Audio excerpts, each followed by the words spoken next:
अब इस प्रसंग को आप लोग बड़े ध्यान से समझिएगा। इतना प्रश्न है लोगों को इस प्रसंग को लेकर के। यहां पर राम जी ने गलत किया महाराज।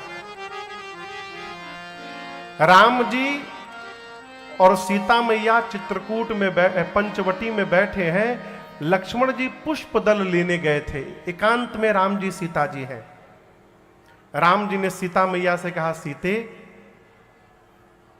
रावण ने अब तक हम लोगों के प्रति कोई अपराध नहीं किया है, इसीलिए मैं रावण को मार नहीं पा रहा हूं। भाई जब तक अपराध नहीं करेगा कैसे मारूंगा? तो मैं चाहता हूं कि रावण कोई अपराध करे जिससे मुझे उसको मारने का कारण मिले।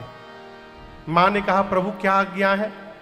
राम जी बोले, तुम पावक महु करहु निवासा, जो लगी करहु निशाचर नासा। राम जी बोले, मैं धरती से जब तक निशाचरों का पूर्ण अंत न कर लूं तब तक सीता जी आप जाकर अग्नि में बैठ जाइए। कहां बैठ जाइए? अग्नि में। अग्नि में।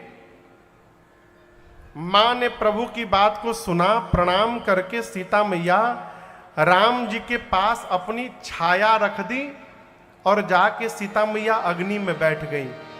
अब राम जी के पास असली सीता जी नहीं है। कौन है?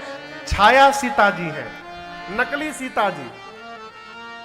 इसका मतलब रावण सीता मैया का हरण नहीं किया है।